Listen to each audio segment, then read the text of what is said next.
Morning dear students. आज के इस लेक्चर में हमारा विषय है अंतर आणविक बल या इंटरमॉलिक्यूलर फोर्सेस।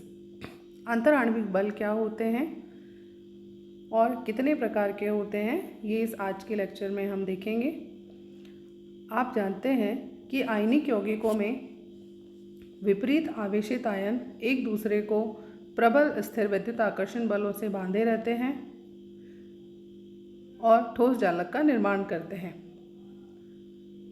परंतु सहसंयोजक यौगिक विशेष रूप से अध्रुवीय यौगिक जो कि ठोस और द्रव दोनों अवस्थाओं में पाए जाते हैं, गैसीय अवस्था में पाए जाने वाले यौगिक को भी द्रव तथा ठोस अवस्था में परिवर्तित किया जा सकता है, लेकिन यह परिवर्तन तभी संभव है जबकि ऐसे अणुओं के मध्य किसी प्रकार का आकर्षण बल उपस्थित हो।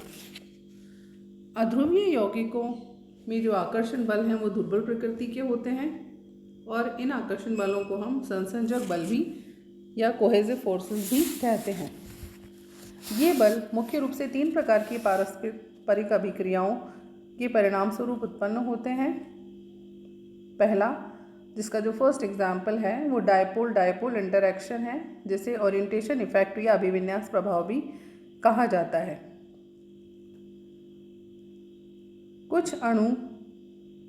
कुछ यौगिक जैसे कि hydrogen chloride, hydrogen cyanide, sulphur dioxide और अमोनिया में स्थायी द्विध्रुव होते हैं और इनका एक निश्चित द्विध्रुव आघूर्ण होता है। इस प्रकार के अणुओं में जब इंटरैक्शन होता है तो ऊर्जा का परिमाण व संकेत द्विध्रुवों के अपेक्षित अभिविन्यास पर या उनके ओरिएंटेशन पर निर्भर करते हैं। इसीलिए इस प्रकार के जो इंटरैक्शन है उसे ओरिएंटेशन इफेक्ट भी कहा जाता है। इसमें आकर्षण इस बात पर निर्भर करता है कि जो डायपोल हैं या द्विध्रुव हैं उनका ओरिएंटेशन क्या है, कि अगर इनका प्रॉपर ओरिएंटेशन होता है तो ही इनके मध्य आकर्षण अधिकतम होगा। यदि सभी अभिविन्यास समान रूप से संभव हो तो परिणामी ऊर्जा शून्य होती है। तो अभिविन्यास इस प्रकार से होते हैं कि इनका आकर्षण बल अधिकतम हो। 2 द्विध्रुवों के मध्य या 2 डायपोल्स के बीच में आकर्षण ऊर्जा का मान E0 से दिया जाता है। O यहाँ पर ओरिएंटेशन को दर्शा रहा है, इसलिए हमने इसको EO लिखा है। तो ओरिएंटेशन इफेक्ट के लिए एनर्जी का जो मान है वो -2 μ4 डिवाइडेड बाय 3 r⁶ kT है। T यहाँ पर एब्सोल्यूट टेम्परेचर, म्यू यहाँ पर डायपोल मोमेंट है, किसी ध्रुवीय अणु का द्विध्रुव आघूर्ण है, K बोल्ट्जमैन कांस्टेंट है और R द्विध्रुव अणुओं के मध्य की दूरी है। इस फिगर में हम देख रहे हैं कि जो नेगेटिव पोल है एक डायपोल का वो दूसरे डायपोल के पॉजिटिव पोल के निकट है, यानी कि विपरीत आवेशित जो पोल हैं वो एक दूसरे के निकट है आकर्षण बल से अभिविन्यासित। इस तरह से वो ओरिएंटेड हैं कि उनके अपोजिटली चार्ज जो सिरा है वो एक दूसरे के नज़दीक है। दूसरा जो इंटरैक्शन है इंटरमॉलिक्यूलर फोर्सेस ऑफ अट्रैक्शन है, that is dipole induced dipole interaction या इसे इंडक्शन इफेक्ट भी कहा जाता है।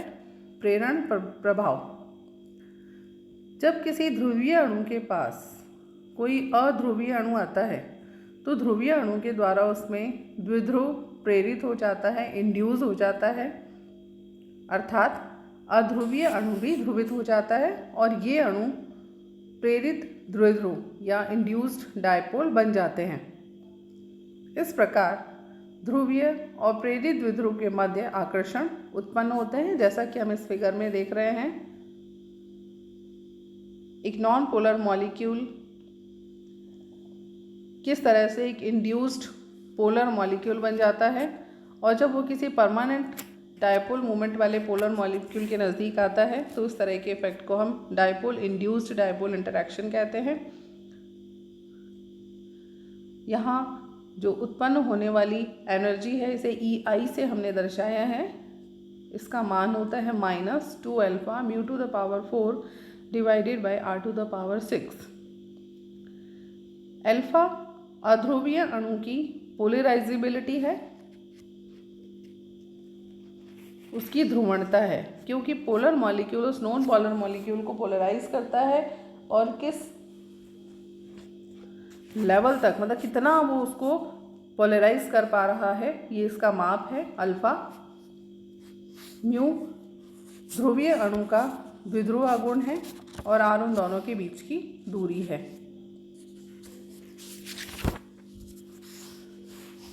जो रिजल्टेंट एनर्जी है इसका मान टेम्परेचर पर निर्भर नहीं कर रहा है। आकर्षण बलों की उत्पत्ति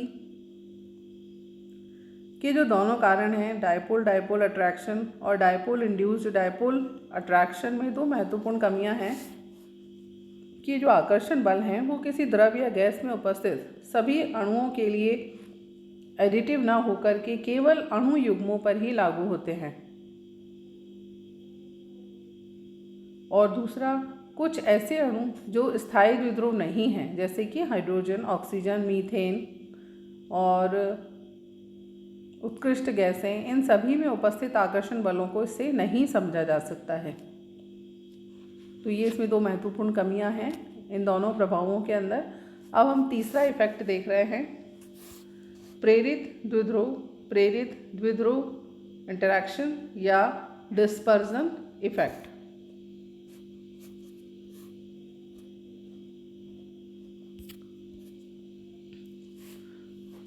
इसमें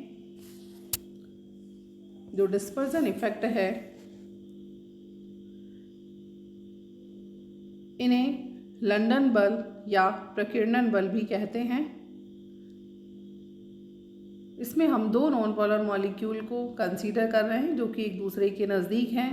यहाँ पर किसी भी मॉलिक्यूल के पास कोई परमानेंट पार्शियल चार्जेस नहीं हैं, यानी कि जो उसके अंदर उनके आवेश हैं वो पूरी तरह से इक्वली डिस्ट्रीब्यूटेड। हम ये नहीं कह सकते कि एक सिरे पर धनात्मक आवेश है या एक सिरे पर ऋणात्मक आवेश है, लेकिन फिर भी जो इलेक्ट्रॉन डेंसिटी है वो फ्लक्चुएट होती है और इस फ्लक्चुएशन के कारण उसमें दो अपोजिट पार्शियल चार्जेस, इक्वल और अपोजिट पार्शियल चार्जेस प्रेजेंट होना, अराइज हो जाते हैं, उत्पन्न हो जाते हैं मॉलिक्यूल के अंदर, और इस तरह से एक ट्रांजिएंट डायपोल का निर्माण होता है। ये ट्रांजिएंट डायपोल अपने नज़दीक किसी भी अध्रुवीय अणु को एक डायपोल में प्रेरित कर सकता है, एक द्विध्रुव में प्रेरित कर सकता है, जो कि उस ओरिजिनल ट्रांजिएंट डायपोल के साथ रिएक्ट करता है, इंटरैक्ट होता है। इस प्रकार से एक इंड्यूस्ड डायपोल से, यानी इंस्टेंटेनियस जो डायपोल है वो दूसरे इंड्यूस्ड डायपोल के साथ अट्रैक्शन फोर्सेस से बंधा रहता है। इस प्रकार की जो इंटरैक्शन है उसमें एनर्जी ऑफ अट्रैक्शन है उसे हम ईडी से दर्शाते हैं। डी हमने यहाँ डिस्पर्जन के लिए यूज़ किया है। ईडी का मान होगा -3L alpha square divided by 4 R⁴ L यहाँ पर आयनाइजेशन एनर्जी, अल्फा पोलराइजेबिलिटी है ऑफ नॉन पोलर मॉलिक्यूल कि किस लेवल तक वो पोलराइज हो सकता है, और R दो मॉलिक्यूल्स के बीच की दूरी है। प्रकीर्णन प्रभाव का अभिविन्यास प्रभाव और प्रेरण प्रभाव से महत्वपूर्ण अंतर यह है कि यह न केवल अध्रुवीय अणुओं के साथ लागू होता है बल्कि यह गैस के सभी अणु युग्मों के लिए भी एडिटिव है। जो दो कमियां हमने पहले ऊपर दो इफेक्ट्स में देखी थी, ये उसको ओवरकम कर रहा है। इसी कारण यह संसंजन या कोहेजन की घटना को भी इससे समझा सकते हैं। अभिविन्यास प्रभाव उच्च द्विध्रुव आघूर्ण युक्त अणुओं के मध्य आकर्षण को समझाता है, लेकिन अध्रुवीय अणुओं में पर्याप्त आकर्षण पैदा करने के लिए केवल और केवल प्रकीर्णन प्रभाव ही उत्तरदायी है। प्रेरण प्रभाव का योगदान उसमें बहुत कम होता है। अगला हम देखेंगे आयन डायपोल अट्रैक्शन यदि कोई स्थायी द्विध्रुव एक आयन के संपर्क में है तो वह अपने आप को इस प्रकार से अभिविन्यासित कर लेता है कि द्विध्रुव के विपरीत आवेशित सिरे विशिष्ट आयन की ओर हों और इस प्रकार एक आयन डायपोल इंटरैक्शन होता है। ये डायरेक्शनल होता है, दिशात्मक होता है। इस प्रकार की पारस्परिक क्रिया आयन आयन इंटरैक्शन से दुर्बल होती है क्योंकि द्विध्रुव में आवेश की मात्रा कम होती है। इस प्रकार से उत्पन्न ऊर्जा को हम EI से दर्शाते हैं, जिसका मान बराबर होता है -E μ/r²। E यहाँ पर आयन पर उपस्थित आवेश है, म्यू द्विध्रुव का द्विध्रुव आघूर्ण है, R आयन और द्विध्रुव के मध्य की दूरी है।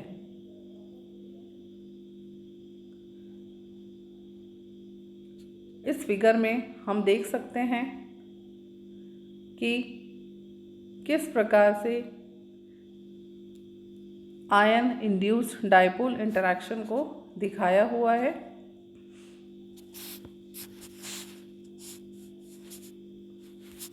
Next one is ion induced dipole interaction. पहले था आयन डायपोल इंटरैक्शन, अब है आयन इंड्यूस्ड डायपोल इंटरैक्शन। यदि कोई आयन किसी अध्रुवीय अणु के संपर्क में आता है तो यह आयन उस अणु के जो इलेक्ट्रॉन अभ्र है उसको डिस्टॉर्ट कर देता है। अणु का ध्रुवण उसकी पोलराइजिबिलिटी तथा आयन की पोलराइजिंग पावर पर निर्भर करता है। इस प्रकार के इंटरैक्शन के परिणाम स्वरूप मुक्त हुई ऊर्जा का मान बहुत कम होता है, जिसे हम U से दर्शा रहे हैं, और इसका मान होता है -12 अल्फा E² / r⁴। R यहाँ आयन और इंड्यूस्ड डायपोल के मध्य दूरी है, अल्फा पोलराइजिबिलिटी है of molecule and E is charge on ion.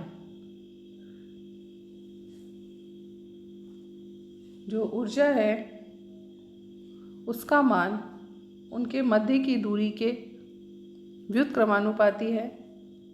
इसका मतलब है कि जब दूरी बढ़ेगी तो इंटरैक्शन कम होगा और उत्पन्न होने वाली ऊर्जा का मान कम होगा। जैसे जैसे दूरी कम होगी इंटरैक्शन होगा और ऊर्जा का मान बढ़ जाएगा। इस प्रकार के आकर्षण आयनिक या अध्रुवीय अणुओं की अध्रुवीय विलायकों में विलेयता को समझाने में महत्वपूर्ण होते हैं। उम्मीद है कि आपको यह विषय अच्छे से समझ में आया है। धन्यवाद।